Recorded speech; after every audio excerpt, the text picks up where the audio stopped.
Good afternoon, everyone. I am the old man, Mr. Brad Chester. With me is Sean, Dice with Rice, and we are ready to talk Marines. This is going to be a good one. I think it's going to be a good one. I'm playing Marines this weekend at the California Cup in sunny San Diego. And I'm pumped up. I'm pumped up to talk about the Marines, to be honest with you. We're going to do our typical, how to deal with the meta, what is dealing with it. Give them the 5 steps. All right, so 5 steps of success. That's 5 steps of dealing with it. First, you have to be a master of preparation. You got to prepare for your tournament. You got to prepare and know your army, and you have to know the rulings that are going on. Then you have to identify what the strengths of your army are, what the strengths of other armies are, and where your strengths and weaknesses line up. Then, of course, now that you are prepared with your army and you know your strengths and weaknesses, you need to make a plan to actually tackle whatever you're doing, be it an RTT, a GTT, or a super major. Then, once you know how your plan is going to unfold, you have to actually practice it, because sometimes things don't go quite as planned. And that's where we get to finally making adjustments, not just parroting what someone else tells you, taking your list and actually making it your own. Agreed, my friend. Do you guys think GW will ever answer how Eternal Guardians work? They keep disregarding us at the very beginning 10th, even with the newest FAQ. No. Do you want to be perfectly honest? I think that a bunch of stuff's going to be addressed in January. I think so too. I think any questions you have, if you're watching this later, any questions you may have, or rulings, disputes, or points, balance, everything else, going to be taken care of in January after they get finished with the World Championships of Warhammer. Yep. I don't think you're going to see anything until the new year, to be perfectly honest. I'd like to say something different, but I don't think you're going to see any rulings at all on things until then. Right. And I'm going, you know what? I can't figure out what voice I want to use for this. They are my bulwark against terror. They are the defenders of humanity. They are my Space Marines, and they show no fear. I can do that usually because my voice is usually pretty jacked up, so. So, love that. Let's talk about the detachments. And some of you are going to be mad. I had to change how I was looking at this because I wanted to call this Why People Are Going to Be Angry with Sean. Yeah. And I didn't bother to put it in there, mainly because I did want to explode the PowerPoint presentation, and, sometimes it's tough. But let's talk about the competitive focus. Let's talk about my competitive focus. Vanguard. Let's go not in alphabetical order. I love me some Vanguard. I think it has so many tricks, but as we'll go a lot farther into this, I think that it is a very dealer's choice. You have a lot of options, but you also have a lot of opportunities to make mistakes. Gladius. Gladius is what we're already used to taking. It's basically Ultramarines in a nutshell. They adapt fairly well. They've got combat doctrines. They can do some shenanigans. You also have some decent options. I don't know if you have as many options as Vanguard, to be perfectly honest with you. Then you've got the Ironstorm Spearhead. This is literally the pumpkin spice latte of detachments. I'm sorry, it just is. It is. You're not wrong. This is the one that's easiest to just put on the table and start playing. Yeah, just jam on. You get free rerolls with things. Your strats are not real tricksy. They're all kind of just basic, do some damage to things, make things a little bit more consistent. Not saying that this isn't good. It's just there. Now, Sean calls it narrative focus. I don't know if it's narrative focus. One, I'm going to go into one that I actually think should be up here in the competitive focus, and it's the Firestorm Assault Force. Yep. Because I think that we just need more time with the Firestorm, to be perfectly honest with you. Firestorm has some great strats.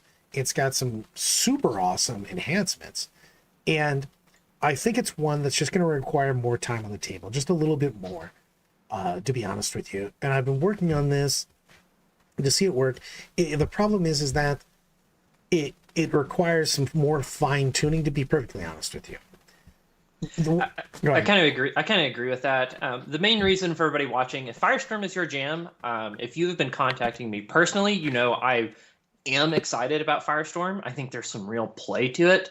The reason I'm putting it in narrative focus is specifically in the MetaWatch video, they talk about how they want Firestorm to feel like salamanders rolling around in transports and popping out and flaming people. So that's, Brad and I talked about it beforehand just a little bit. I feel like Firestorm's probably the one that's in the middle right now, and I 100% agree. We just haven't put it on the table yet to figure it out because there's a lot of other stuff going on in Warhammer in the meta right now. Stormlance. Stormlance, I feel, gives the Brandon Valley effect, which is, man, this would be awesome if there was more stuff that was mounted. Their strat is, well, I mean, there's 6 of them, but their main strat is legitimately bonkers town. -1 to hit, -1 to wound on a mounted unit, being able to show up on turn 1 with a big old unit. We'll look at it. You can make some Thunderwolf Cav kind of mojo happen, but it becomes, for me, unfortunately, I've made this, and it's basically, I make my Vanguard list with 2 units of Thunderwolf Cav without cool Vanguard strats. So, I don't know yet. Anvil Siege Force. Anvil Siege Force would be amazing if the entire game of 40k wasn't built around movement. So, when your bonuses are from standing still and the game is built around moving, well, yeah. But they still have some pretty damn good. If you are standing still, you could put some damage down. If they even had a strat that just said you can count 1 unit as stationary, which I kind of thought they would, to be honest with you, it would still probably be worth it, to be honest with you, because there's some sick combos. Yeah. If we got a 1 CP strat to count a unit as stationary, I would definitely be trying to toy around with this detachment. And First Company Task Force is a stinking pile of trash. Prove me wrong. I will sit at the table and let you debate me with this. Wow, it's bad. Yeah, I don't have anything redeeming to say about them other than if you want to feel thematic with Vanguard Vets and Terminators, you can, and cool. Sure. Now, I do want to go to the next slide on this because narrative focus doesn't mean that you can't be competitive and win games. It's just that we're saying that we have already found some of the secret sauce with the ones we put in the competitive. Like I said, Firestorm, I think it should probably already be in competitive. Stormlance can be competitive. And the thing is that, I mean, there's only one that's really bad. And then there's one that's just hard to use, the Anvil. So, like, 100% on that. Also, I'd like to play more narrative. So, no, this is a big thing that everybody keeps calling them. Whatever your detachment is not your chapter right now. And you have to get that out of your head. I'm sorry, but, like, none of these are perfectly with them. White Scars is not Stormlance. Salamanders is not really Firestorm, to be perfectly honest with you. Raven Guard's definitely not played like Vanguard is, to be honest with you. It's all of these are make your favorite chapter work in whatever hell detachment you want. You know what I mean? Don't think that you have to stick in the one that's supposed to be you. It's a big deal that you don't. Seriously though, I cannot state this enough. You're trying to make yourself fit into the shoe that doesn't actually fit you is going to feel shitty when you're making your army. You just play whatever you want. You know what I mean? Make that detachment be your thing. You want to play Sally's, Raven Guard, Scars, whatever. You don't have to be in the one that's supposed to be you. Make your army feel like the way that your army does. I know a lot of people want to play their army more thematically on that, or just the way that they want to play is either more aggressive or less aggressive. Don't try to shoehorn yourself into something that's not going to be there. Yeah, I think that's a big deal. A lot of people ask me like, "Oh, but I really want to play my thematic Imperial Fists, and I want to play an Anvil." And I've been helping somebody along with that to try to get Anvil to the best spot it can be in. And after 5 games with them, this person was like, "Yeah, I'm just not having fun. Like, I'm thematic, but I'm really tired of losing every game by a few points. So what do I do? And then we moved on to some of the other detachments and other things that you could do with it. So don't be afraid. Don't be afraid to try it, first of all, and find what you like about it. And then also don't be afraid to maybe move on and try some other things too. God damn it. How? How did I fall for that grade school shit? Jesus. On that note, everyone, please like and subscribe. It does help us a ton. I can imagine. Sorry, I can definitely imagine how much it helps. You can't imagine, possibly. It's more powerful than you can possibly imagine unless you have a really good imagination. Then you can think about it all day. But like and subscribe. It helps us a shit ton on the magic metrics to let us get seen. And it's awesome. You ready to talk about some combos? Because holy shit, you went nuts on combos. Yeah. I got so many. People just want to know. People want to know. I'm going to let you do this because, oh my God, because Brad's eyes would glaze over halfway. Okay, so we're gonna run through this quick. There will be timestamps at the bottom for each one if you're watching later, so you can skip to the detachment you want to see. First off, we're gonna start with Gladius. It is the one that's most well known, of course, but there's still some interesting things in there, and maybe you don't know them. So, Fire Discipline, Apothecary Biologist with some aggressors, and then a mode of transportation. Everybody knows this combo so far if you've been playing Space Marines, and you sure have played against it, because everyone and their brother plays Space Marines. Basically, this is exploding 5s and lethal 5s in Dev Doctrine. And then the modes of transportation are usually a Land Raider Redeemer. That's the one with all the flamethrowers. Or Uncle Uriel.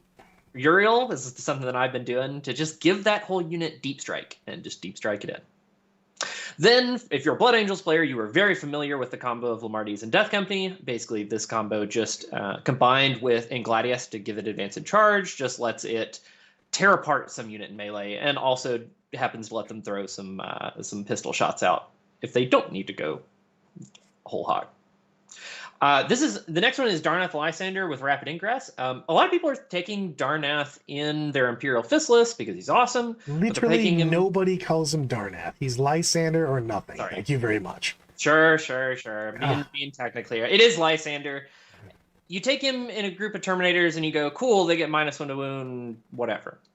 The real play with him is to take him solo and Rapid Ingress him in, because this man hits like a freight train and is unbelievably durable.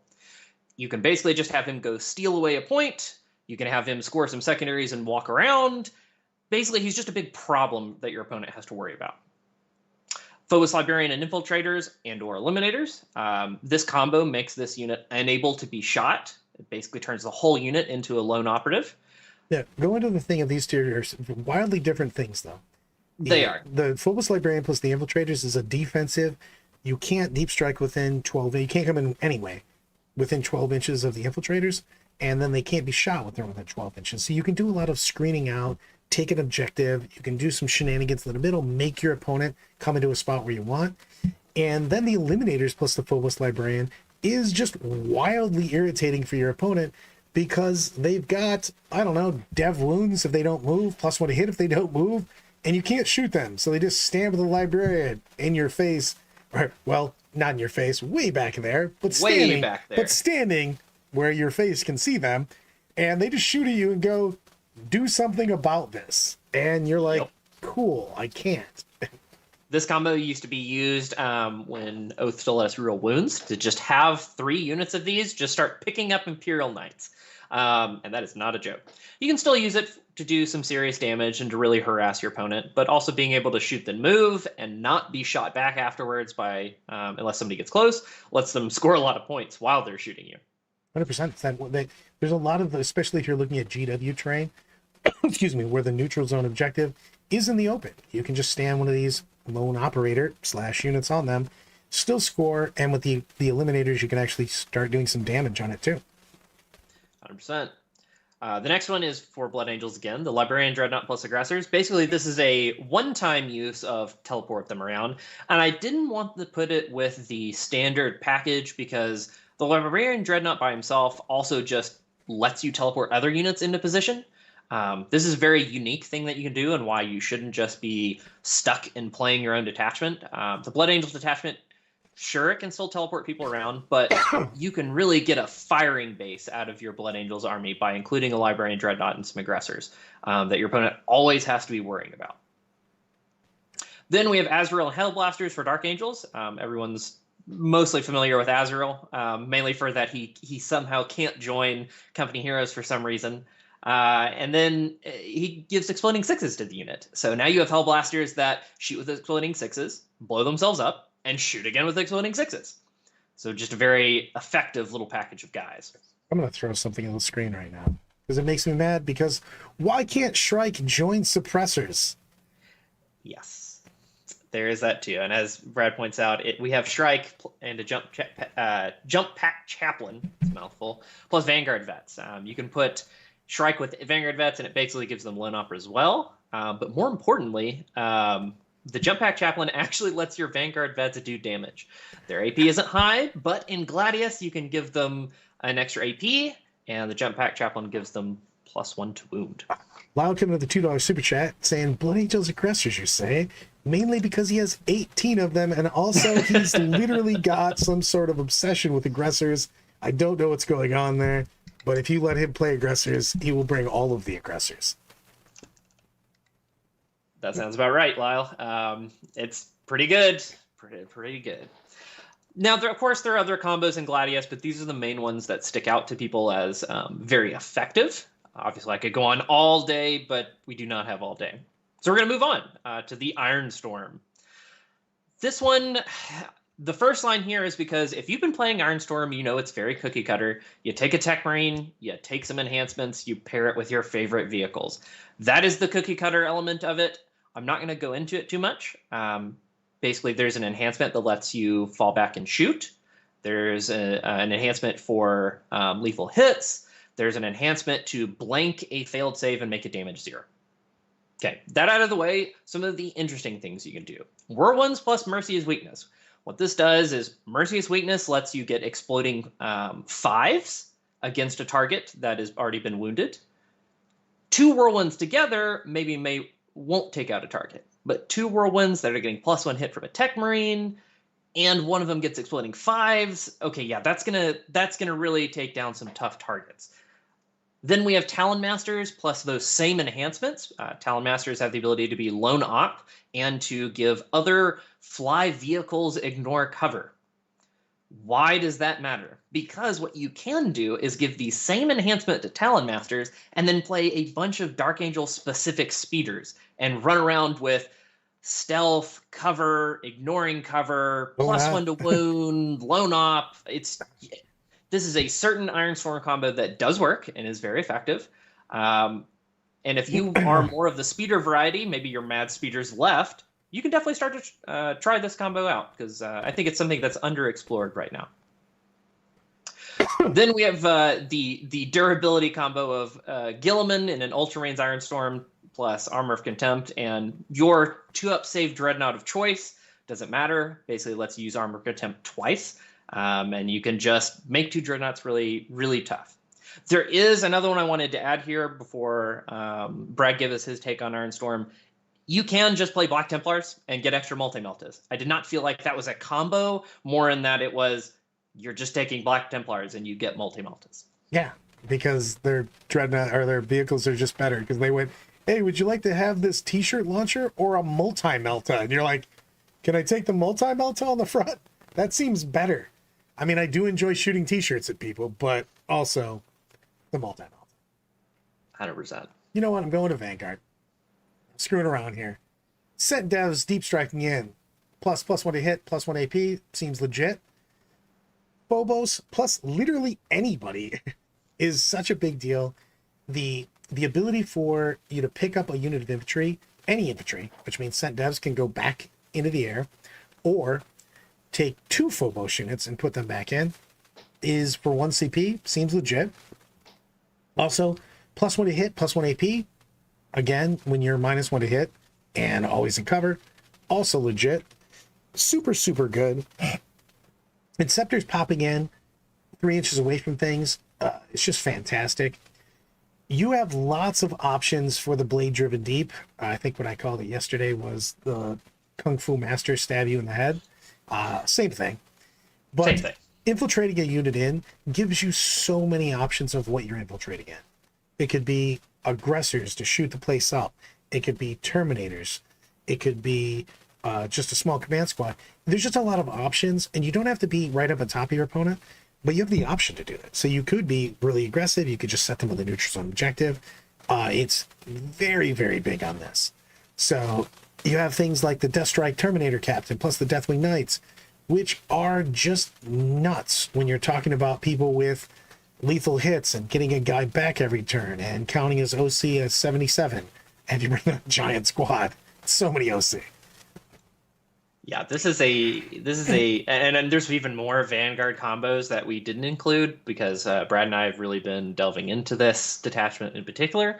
Something that was also brought to my attention is you can take a Phobos captain who has had his redeploy changed. So you actually do get to see who goes first before you redeploy. And if you were looking to take more of a Raven Guard style army, you can take Shrike and you can put him right where he wants to be. And then hit something. Move him around. And it's also nice because Shrike makes the unit just like the Phobos Librarian does, but he makes any unit up. Well, he can only go with certain jump guys. Right. But like he hits a flank, and he basically you're telling people where they need to move, and really bullying people's movement is what you'd like to do. You know, you could put them into, hey, excuse me, would you like to shoot this? Cool. Well, move into range of my other stuff. Move into range of my counter assault. Move into range of my other shooting things. Move over to the side where I wanted to walk a unit off the side of the board. Really looking forward. Vanguard's got a lot of things, but you have to constantly be putting those pieces in play and letting your opponent come on into the trap. But it's difficult on that sometimes because this is not just to stand in front of you and shoot. Yeah, no, that is not Vanguard's thing. It has the ability to stand in front of you and shoot, but only at a time when it deems it necessary. But there's a big deal when you get things like the Cent Devs. They move really slow. I'd like them to be somewhere else. Cool, for 1 CP, I'm going to be anywhere on the table.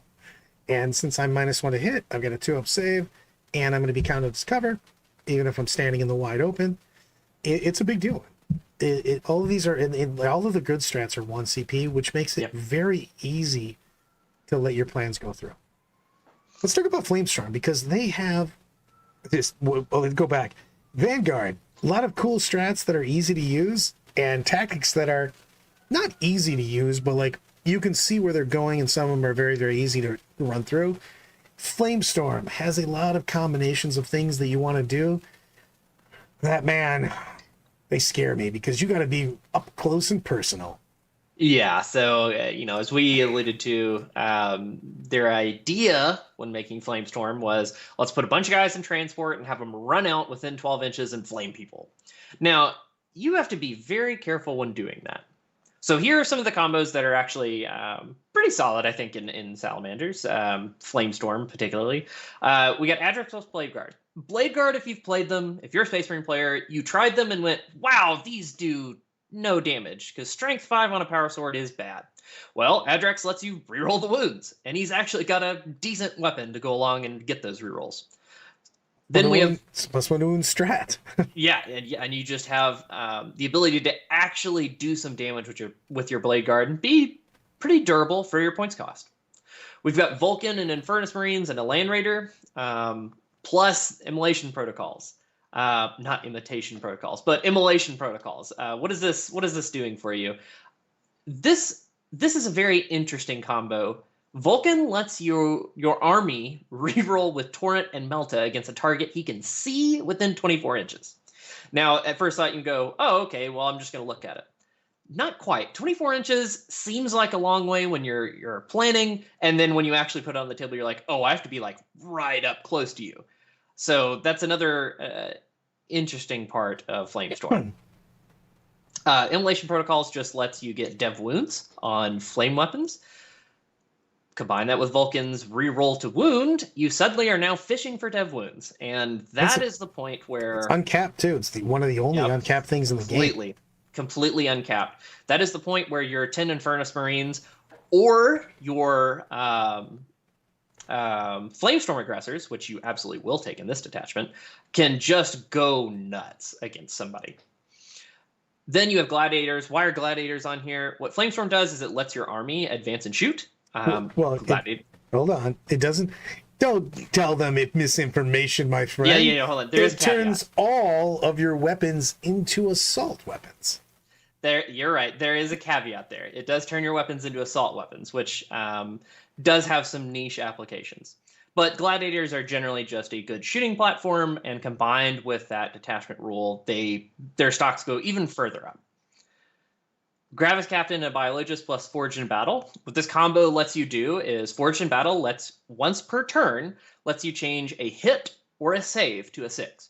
So when you do it with the Gravis Captain, you can start using in your aggressor unit, you can use the strat for free, and then on defense, you can go ahead and make a save go through, which is pretty great when you can do it every time. Or, you could just take a Biologist and put it with, I don't know, anyone you wanted to, and just automatically get a hit on them in Overwatch. That ends up being pretty good with, I don't know, Melta weapons, when you're just like, cool, you're going to start by taking a save, and then I'll continue to roll all these dice.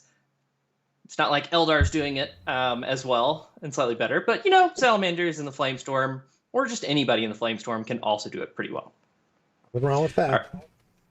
Flamestorm Aggressors in Immolation. This is just Flamestorm with the Flamestorm Gauntlets have twin linked already. So once you let them reroll wounds and give them dev wounds, they're just dumping a ton of dev wounds on a target. Caveat, of course, it has to be within 12 inches. This is why this is harder, though. It's just you have to get so close. Some of these are amazing, by the way, but being that close means that you're always getting your opponent to be able to counter because, well, you're right here, right there. Face right is all up in their shit. You're like, hey, let me look for Sean's models. Oh, they're right on top of mine. Got it. Yeah, very, very hard to play on the table in practice because there's also the fear that I know Brad has when we would put this on the table is, what if you don't roll quite well enough? Then your army is hanging out in the open and you did not take out your target. That is definitely something to be wary of if you're going to play this detachment.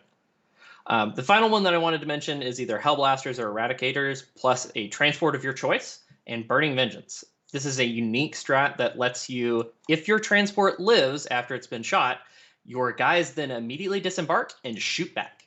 And that can be a very big playmaking role. Now, obviously, if you have aggressors and they're within 12 and sure, but more realistically, the range of the Hellblasters and Eradicators is going to matter for this one. And anytime you're shooting out of phase, you can really open up some plays. Getting those extra activations. Let's go into some Stormlance stuff, because I love the fact that you put Thunderwolves and Thunderwolf accessories. Barbie Dream Mouse. The Thunderwolf accessories literally are characters that go with Thunderwolves and make them pretty goddamn good. Not be it the Wolfguard leaders on Thunderwolf, the Wolf Lord on Thunderwolf, Canis and Herald. Those guys are all legit, and their points are pretty good right now. Advance and charge on all of this. Advance and charge on your Dreadnoughts. Jump Pack Chaplain plus Vanguard Veterans plus Wins plus Evasion. You can also come in with, on turn 1, TO permitting, of course, Thunderwolf Cavalry Rapid Ingress. And again, one of the best defensive strat literally in the game, besides just not being targeted, is -1 to hit, -1 to wound. Yeah, this is a huge deal. Stormlance's problem is not that it's hard to build, not that it doesn't have mobility. Its problem is actually its damage. If your opponent realizes that most of your attacks are lower strength and AP checks notes 1, then they can do a lot of things they normally wouldn't do, which is go more in the open and just accept your charge. And with things like Armor of Contempt or Void Armor, what have you, and combine that with a fallback and shoot, and suddenly a lot of the Stormlance's teeth, pun intended, really kind of... I think you really need to lean into the Stormlance with trying to get the most things with devastating wounds that you can in your army. Indeed, that is a rare instance where your strengths are already so built in that you can kind of lean towards, how do I get some of this damage so that my opponent can't do that to me? Yeah, I think that's a big deal. And I want to go into continue the preparation on the building an effective list, because I think that goes into it a lot. Yeah. Because we'll talk about, damage dealers and stuff. So first off is always, what are we taking to hold the board, to score my secondaries? These are Inceptors. By the way, 3-man Inceptor squads aren't your damage dealers. They can do damage. Man, they score secondaries, and they also can steal primaries so well. The 3-inch drop, so hard for your opponent to deal with. Scout Squad, an infiltrating unit, 4 deploying unit that, for free, no CP whatsoever. Hey, you're not happy where you are at the end of your opponent's turn? Cool. Go back into reserve. Score another secondary. And of course, the oldie but goodie, Gladius Assassin just scores points. The fact that he bounces every single turn, and it's one model on a tiny ass base. So easy to fit in and go, hey, look, I'm deploying teleport homers right next to your army. So it's really annoying on that.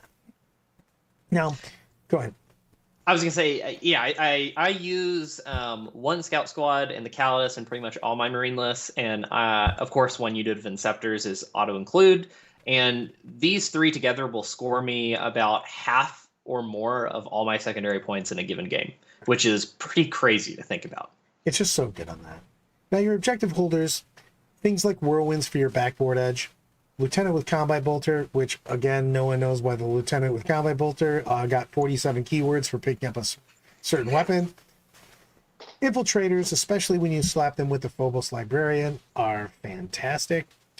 And then you really, really have to, and I cannot stress this enough, I talk about it all the time, when you want to get the 1,400 to 1,500 points of your army, and then start putting stuff in and out from there.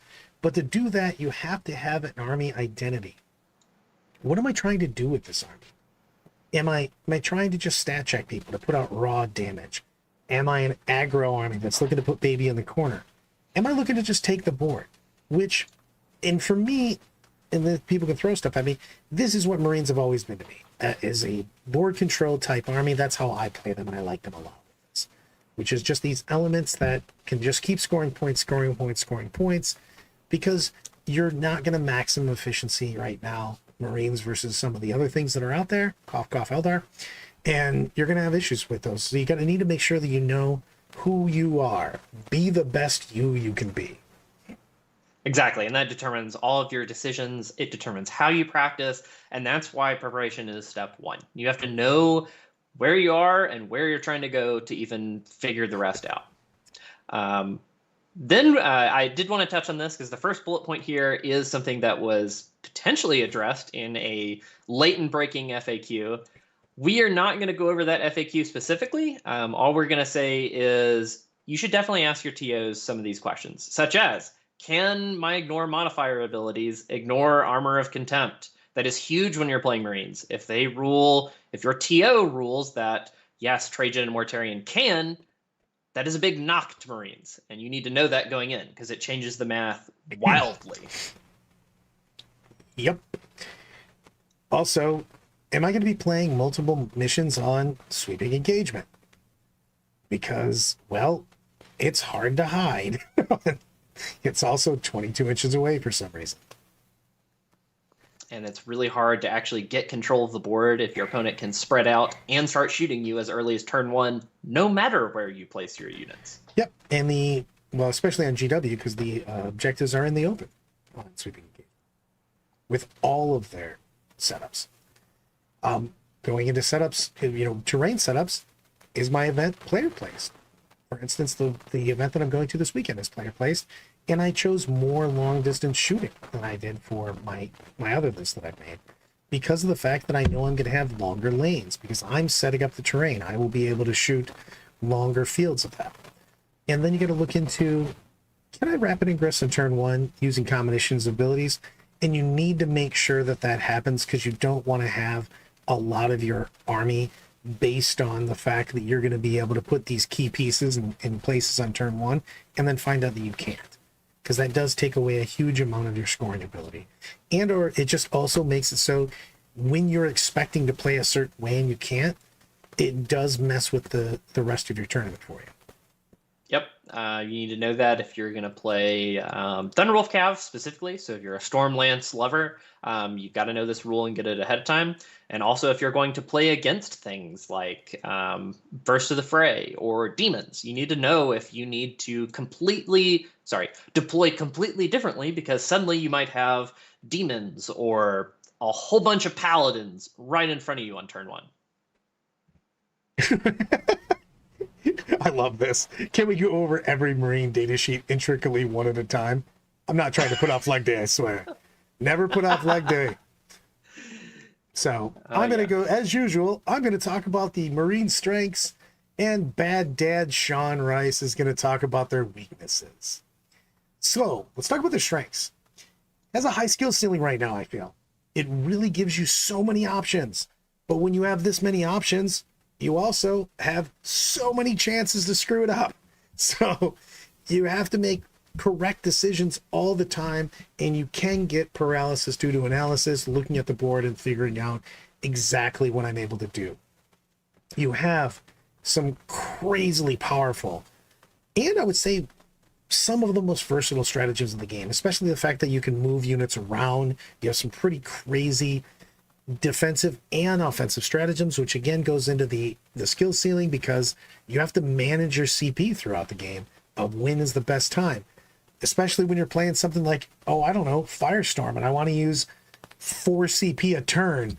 Newsflash, you don't get 4 CP a turn, but I would love to, because they have some great stuff.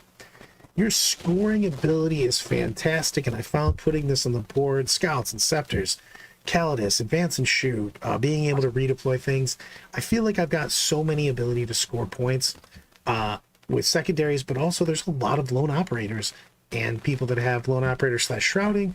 You have ability to just kind of take some, especially early game in the first 2-3 turns, score that primary and really put up big, even in losses, put up big scores, give yourself the chance to win. And here's Sean to be a Debbie Downer. That's right. It's bad cop time. The first problem you have as Marine is that you're a Marine. Yes, the AP of the edition has shrunk, but a Marine is still a Marine. And you know that if you're a Marine player. You put stuff in the open, it's not there in your turn. And that leads us into our second problem, which is prolonged staying power. If you're going to try to play this long, continuous engagement game as Marines, you're going to find out about turns 3 or 4 that you have completely run out of gas. And the scorer and board needs to be in a position already that you are winning, or at least are going to win, granted some good tactical draws or some good move blocking. And if you are not trying to take this strategy, you're just not going to have any stuff left to do anything. All your damage is going to be gone. And finally, this goes along with list building. You can be too specialized. Marines have a lot of different tools, but if you are running into a Horde army and suddenly you only have 2 units with Horde clearing weapons, that is not going to go well for you. So it can very much be a case of, I brought all Meltas to the Horde fight, or I brought 2 Gladiator Reapers and played against Knights. Yes, and more yes. Let's talk about making a plan, because we got to get shaking and baking, my friend. Who's taking too long today? That's a big one. Always lean into your strengths. Bold letters, mitigate weaknesses. Always try to utilize your strengths more than you're trying to mitigate weaknesses. If you spend too much time mitigating weaknesses, you should be playing something different that mitigates that weakness. But leaning into strengths is just a big deal.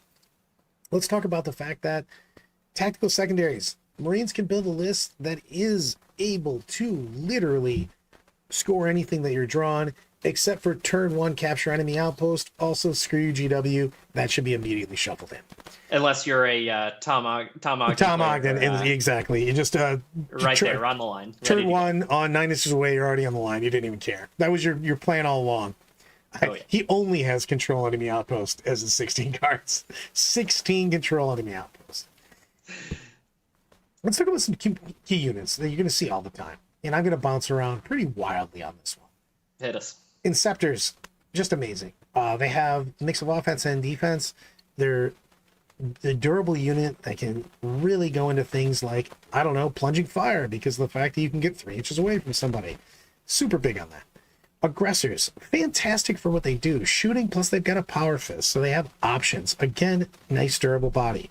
Gladiators, there's a reason why gladiators are literally sold out for, I don't know, forever, apparently. Great body. All of them are good, by the way. All of them. Literally all of them, actually. Yeah. Which gladiators should you take? Yes. Yes. They're all good. Redemptors with AOC plus a cover plus a 2-up save. -1 to wound, or -1 damage. Damage, yeah. Yeah, fantastic. Centurion Devastators, God, I've been talking about these guys so much because Sean wouldn't listen to me, but man, really great offense. They do require mobility, cough, playing with Vanguard. Scouts, if you're not putting scouts in your list, you... Well, yeah, what are you even doing? Come on, you get some scouts, get some old scout models, just put them on the table. They're so good. Fix your life. Infiltrators, fantastic. They can do shenanigans. Land Raider Redeemer, I got the Land Raider Redeemer, put the truth on my head. Playing as orcs, the Land Raider Redeemer kept showing me the fury of 1,000 suns as the Overwatch kept setting me on fire. But True story. And then Lieutenant with Combi Bolter, holy God, this dude's 70 points of keyword check all. He literally has lone operator. He chooses an objective. You just reroll once to wound on it. He's got stealth, feel no pain. The dude's bonkers. For 70 points. See, this is a 110 point model that suddenly forgot a third of its cost somewhere. Yeah. You just take this guy. He does auto populate in a lot of my lists too, because 1 is just fantastic for everything you want to be doing. He's just good. I mean, it's a big deal in this. Now, as always, one of the biggest things is you have to be time efficient. This is why we talk about our style of practice is a little different than other people. We reset consistently, talk through all our moves, because you don't have enough game time to play the 26 factions that you have to. Also, when you're trying to figure out which one of these 43 Marine lists that you want to play with, it's a big deal, which means that you have to be communicating all the time with your practice partner. What is the best move? What do you think about this? What would you have done? It's such a big deal. Now, what does that mean to get your plan together when you're trying to make those adjustments, which we'll talk about in just a second? Is you have to be, and I love this line. I almost changed it to something else, but I decided against it. Battle on your own terms. It is super important that you are not lining up Braveheart style against other armies, because you will lose against those other armies. There's other people that are better and more efficient. They have more durable bodies. You have to be taking angles. You have to figure out your game plan. Am I a cheeky Vanguard monkey? Yes. Awesome. I sneak around. I ninja plans. Stab people in the dark. It's Kung awesome. Fu. Kung Fu, get in there. So, no one accept what's going on in the open. This is about almost every army, though. You have to accept the fact that most people build lists, and the default thing that they need to kill is 5 Marines. That's how people go. That's how people build every single list, 100% of the time. Exactly. Can I kill 5 Marines with my unit? Yep. And you have to basically do move shenanigans. You've got so many units that can forward deploy. They can move in your opponent's turn. They can be picked up. You have to be able to limit your opponent's movement options with your plethora of wild move options that you do. And one of the biggest things is each unit needs to be doing something. And we say that's something. I'd love to be able to activate twice in a game. Activating twice doesn't mean that we're shooting twice, fighting twice. Sometimes an activation means I took an objective, I moved block, and I shot something. I'm super happy with a unit that takes away some points, scored some points, and limited my opponent's movement in some way. It doesn't have to be just damage. You can't think of it just that, because if you're looking at Marines and just damage, they aren't the best damage army. So just play Tau or something. You know what I mean? Just go kill people. This army you have to be getting value out of everything that puts on the table. Yeah, and this is oftentimes people are like, well, what does my specific unit do when I'm practicing? Marines do not have that. Your units in Marines need to be able to do just about anything because Brad's right. You are not as glass cannon as Eldar. You are not as durable as Knights. You are not as tricky as some other factions. But all your units are useful. They can move block easily. They can go and score that secondary. They can take out that trash unit. They can combine with other units to take out a tough unit. So there's never going to be a situation where just your one unit does one thing and it only does that one thing. You're going to have to get over that when you're playing Marines. So much.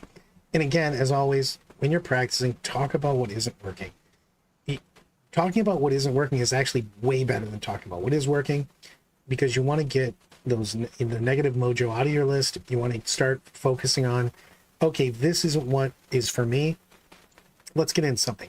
And I want to lean into don't get yourself into the list when you're talking about that. Practice the things that you like, especially rule of cool always applies. Always applies. So bring the stuff that you love that looks cool on the table, but it's a big deal on that. So you need to figure out the best things for you. Don't let somebody tell you not to try something. Always scissors, paper, rock, throat punch. Throat punch wins all of them. Play the things that you want to play. Test things. You'll find better options on that. And again, just because we didn't put it on here, if you want to play Oops All Thunderwolf Cav in Stormlance, do it. It is fine.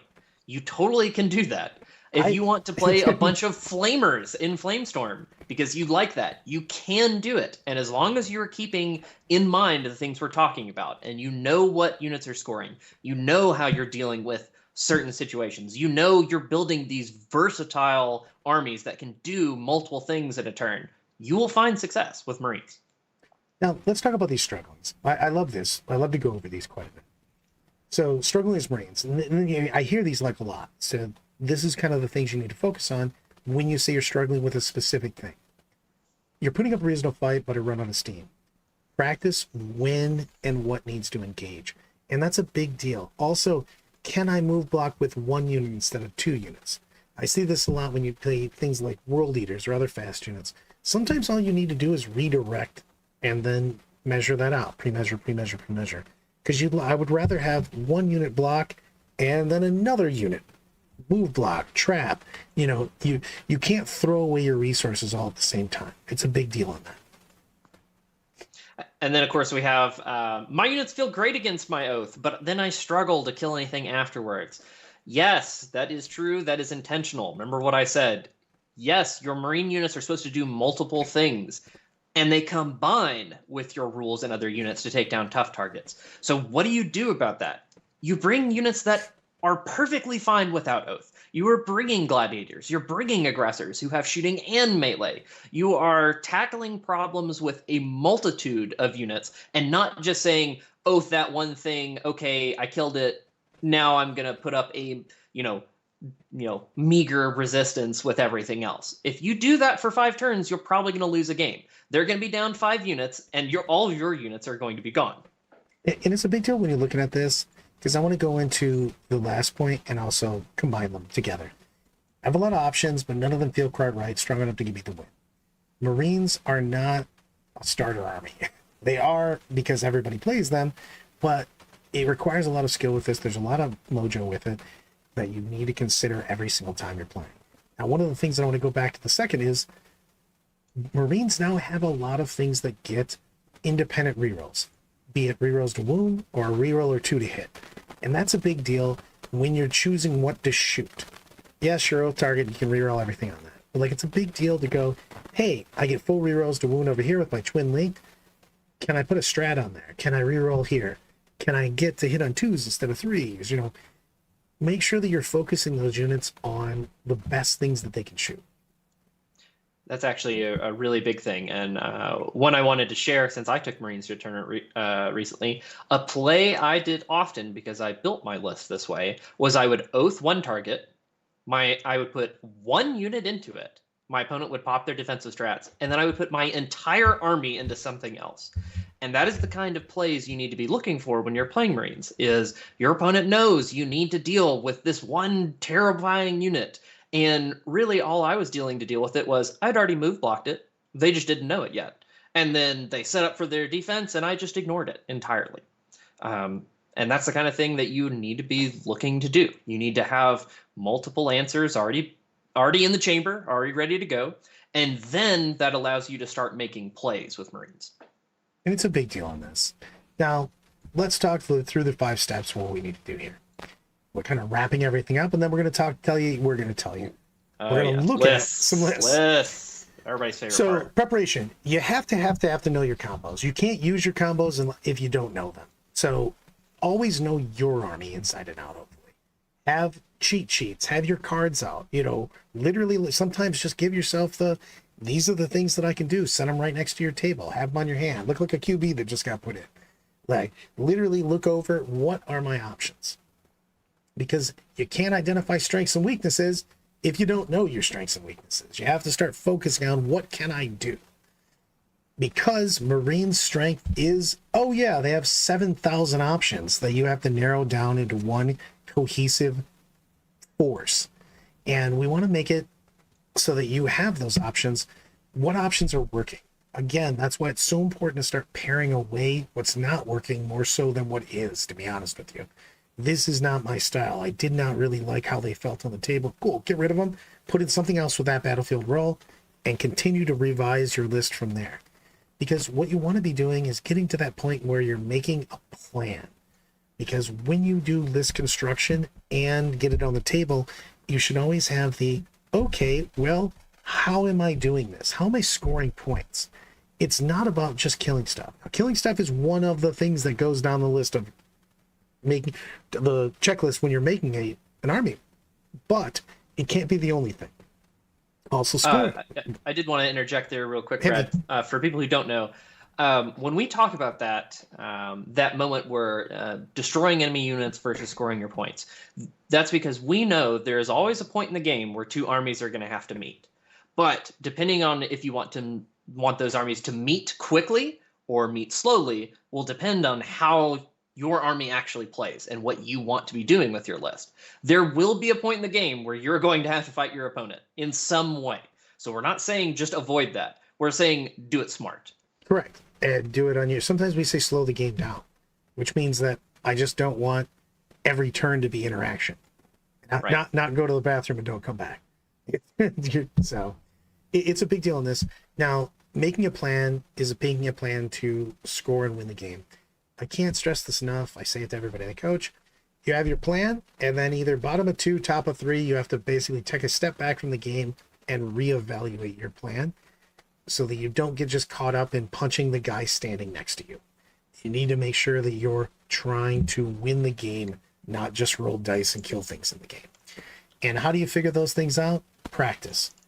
Practice, practice, practice. My go-to, every time you're going to make a move, and this applies especially for Marines, every time I touch a piece, I say, how am I scoring points?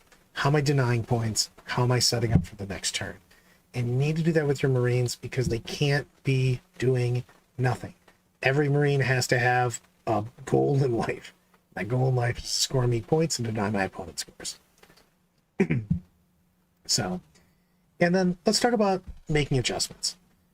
Making adjustments, you make adjustments in small, focused areas. Take the things out that aren't working, rework the other things. Do not make giant list changes.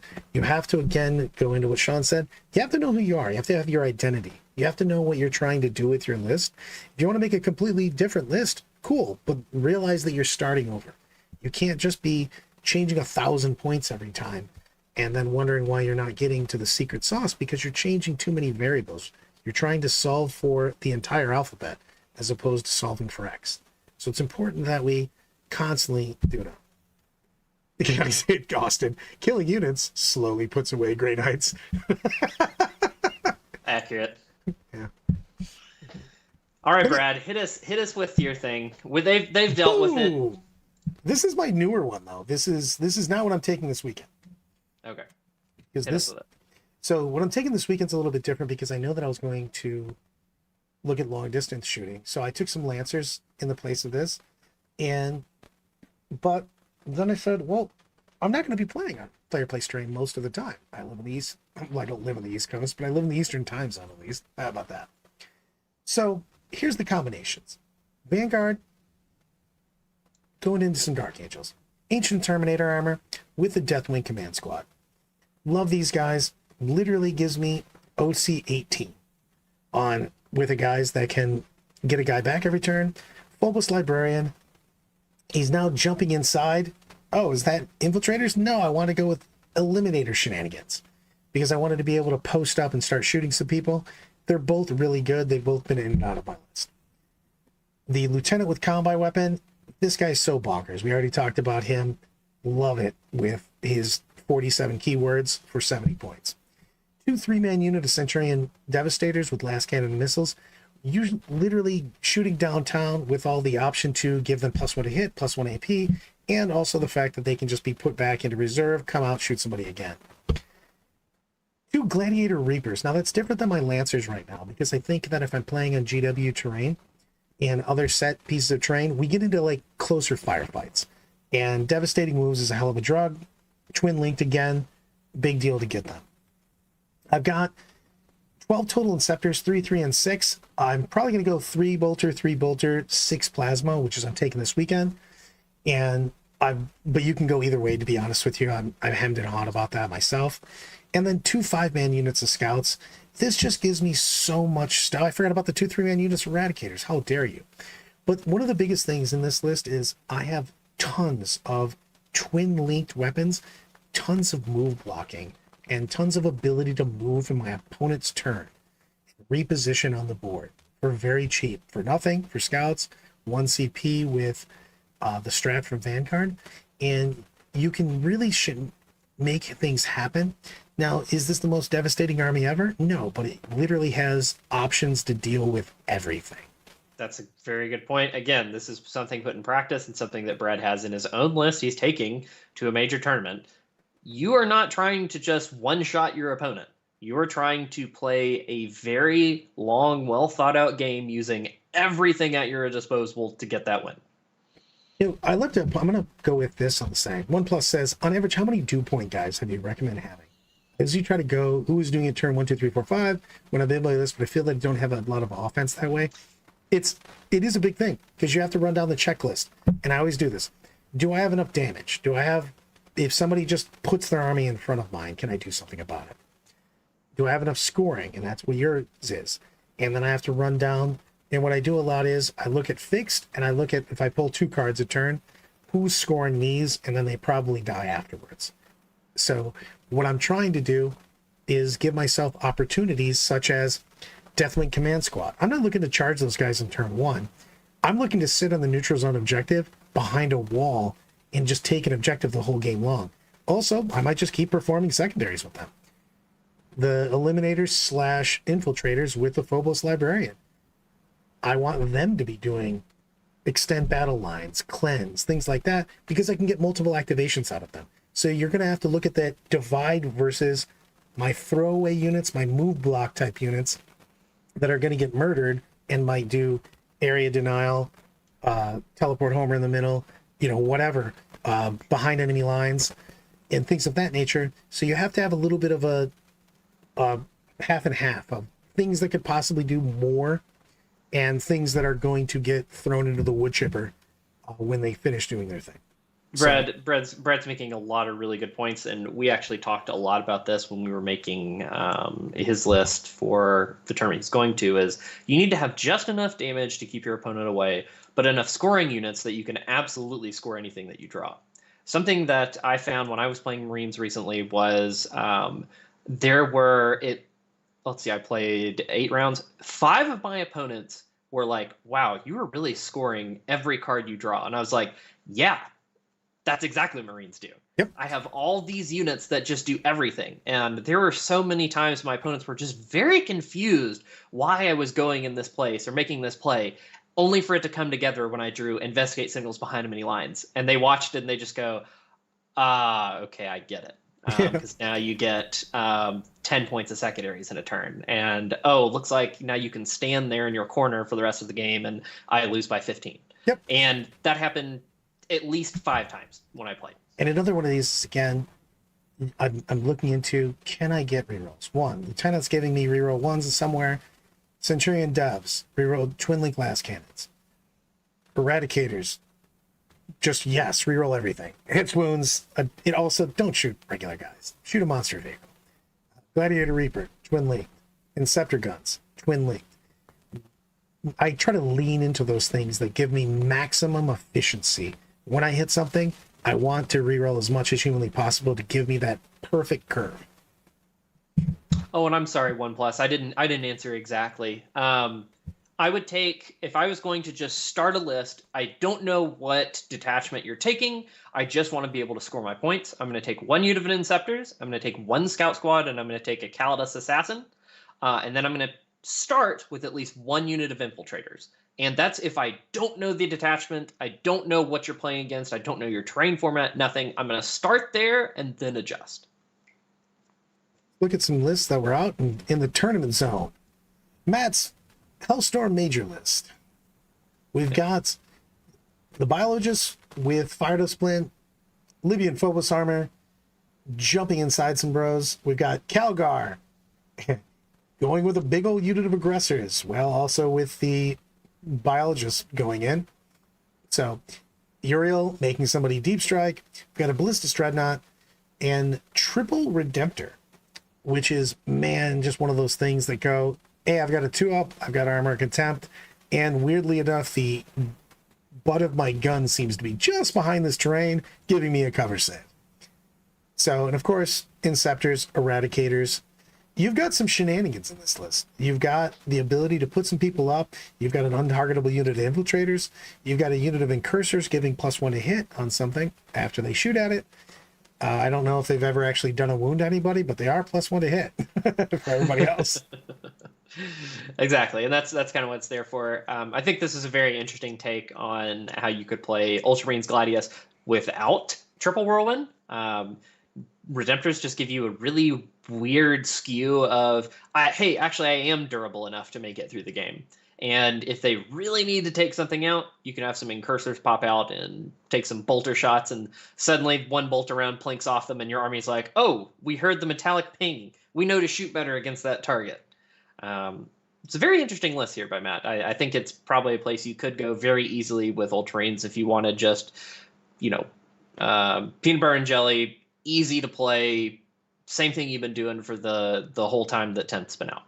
No, it's not. We did we're not going to go over it today on that because we don't know if that's going to be the thing for moving forward or if that's just going to be the FAQ for that particular tournament, which is for the championships. That's why we went ahead and went, just ask your TO.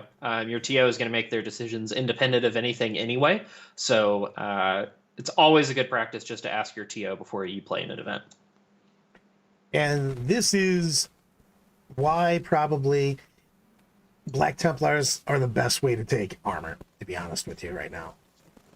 Ooh. Spaz just taken all of the boys. So we've got Crusaders, yes. Tech Braid. Black Templars, Gladiators, double Lancer, double Redeemer, Reaper.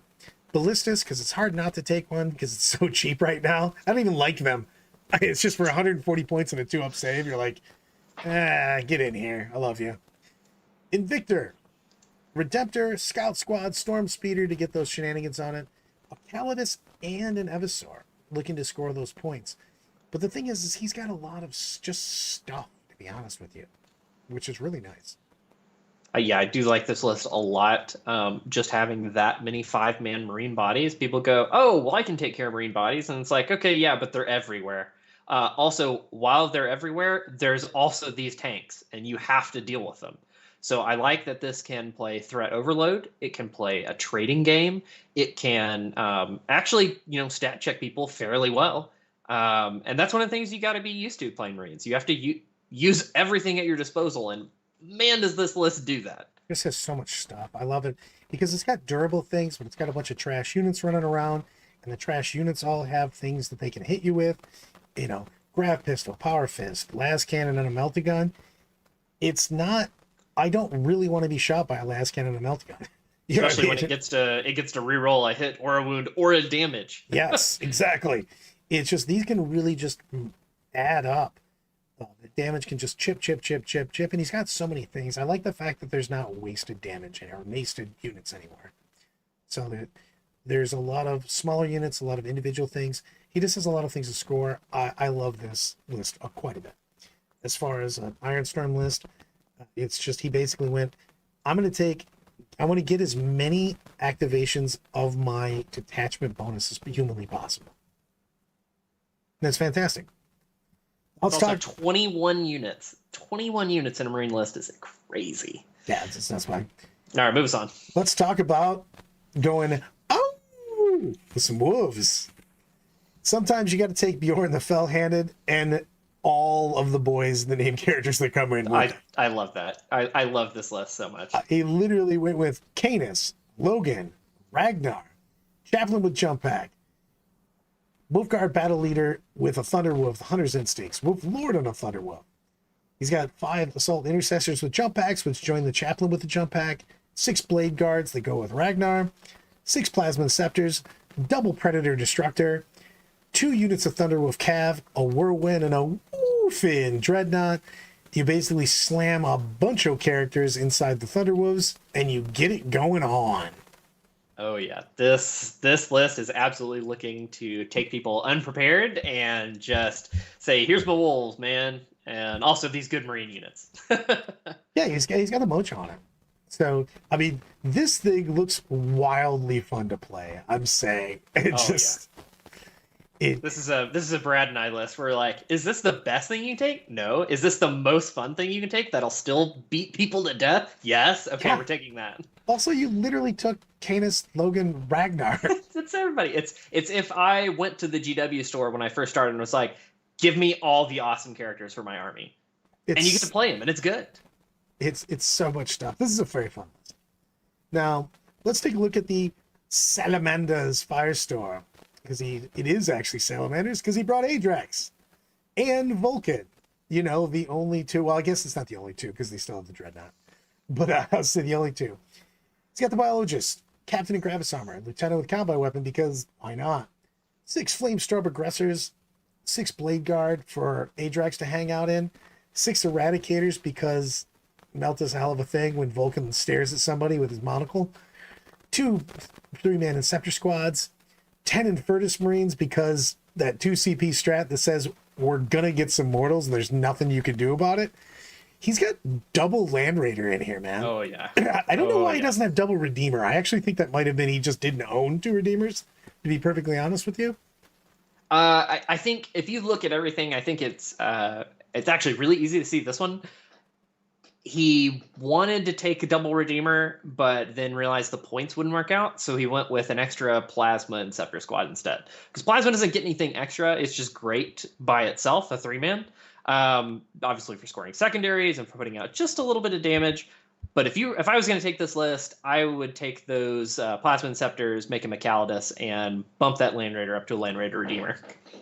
Yeah, there's some serious damage coming out here. You can keep Vulcan not dead within 24. You're getting like rerolls for days on this. This list has so much damage. It's still the same thing though, that it terrifies me, any list that has to do all of their damage right up on top of your face. That's the only thing that I'm always worried about. This is, yeah, you're the counter punch. Like, for instance, the Chaos Counterpunch feels exactly. Just I was so, just thinking that. Oh my god! Like, you're gonna hit them hard, and they're gonna be like, "Yeah, man, I'm about to slip on my boots and mighty ass kicking," and shit's about to happen. Yeah, this is very much an all-in list. I love it because all the units are sweet. They're independently powerful. They're everything we're talking about that Marines need to be in a list. There's just a few questions I need answered that I'm going to have to put it on the table and see. And one of those is, how does my army stack up against a Forge Fiend rerolling hits and wounds with exploding 6s? If the answer is well, then great, let's do it. If the answer is then maybe we go back to the drawing board. 100% on that. And that's all I have to say about the war in Vietnam. And I'll be in San Diego on Sunday. I will be in San Diego on Sunday still, hopefully. Hopefully I didn't get murdered between now and then. But I'm leaving on Thursday. And exciting. I will be hanging out with the boys. Yeah, that's true. Carmona goes, my Chaos Space Marine list is called Julio Cesar Chavez. I'll lead 2 punches to land 1. Also, that dude was tough as nails, by the way. He also went 100-0 at one point in time. I'm a boxing fan. He was pretty awesome. So, but give me some promos for some stuff. Tell me what's happening. Right here on Dice with Rice, we're going to continue to put out Deal With It. We're actually going to have some other more focused videos coming out recently on player-placed terrain and faction versus faction. What you kind of need to be looking at is like a general view. We've also got Still Frosty Gaming, where Brandon and I are going to do battle reports. We are actively fixing some of the audio problems we had, and you can check out Still Frosty if you want to watch me battle some crazy lists against Brandon's crazy lists. And they're working on the Jedi problems. That too. Yeah. So we'll be, speaking of Still Frosty, I will be again restreaming it to both our channels tomorrow, 1 o'clock Eastern Standard Time. We will be talking about his projects and also talking about the fact that I want him to make me. Oh, I'm so excited now. I got lost in the fact that Carmona said we're getting tacos. I'm already in. But we'll be talking about the fact that I want to get a good-looking army together for Vegas. Now what you're thinking, Brad, good-looking army? That sounds crazy talk. But I think I will. I want him to make me something, and I might ship it there. Actually, that's a lie. The Playmaker's going to drive it there. There you go. And as a final note, before we Queen's Wave, please like the stream. Please like it over at Death or Glory, and like it here at Dice with Rice. It really helps us out. And if you love the content, consider subscribing. It's free. It's awesome. You get to know, you can hit the little bell icon and know whenever we go live. As Austin likes to point out, we might just spontaneously go live at any time. You never know. That's why you got to hit that bell. Because somebody does that sometimes. Yeah, I would definitely not the old man. He'd never do that. And until then, Queen's Wave, everyone.